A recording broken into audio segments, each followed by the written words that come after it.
Alors voici une technique pour doubler vos couvertures ou vos pixel plaid, car sur l'envers les coutures sont assez visibles. Et choisissez le tissu qui vous plaît. Moi j'ai choisi un tissu pixelisé chez Spoonflower de Petit Pixel à l'adresse affichée.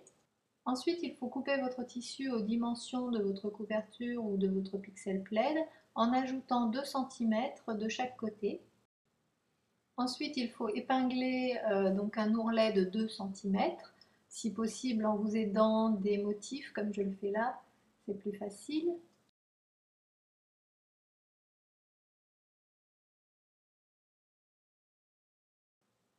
Puis passez le fer à repasser pour bien marquer les plis et ensuite cousez à la machine à coudre tout autour.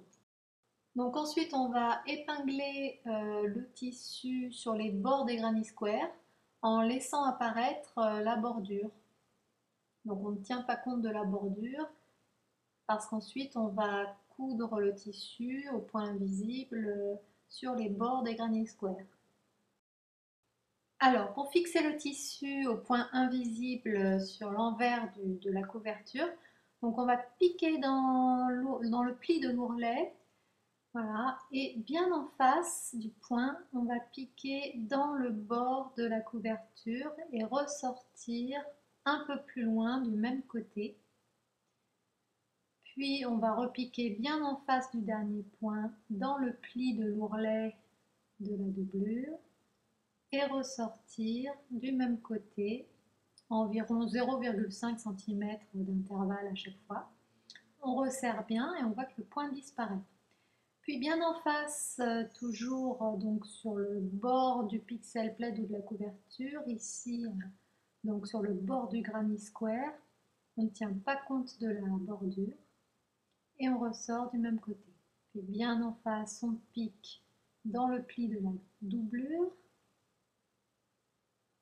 et on ressort du même côté. Donc moi là, je suis pas très bien installée pour vous montrer, donc c'est pour ça que j'ai un petit peu de mal, mais sinon c'est très facile.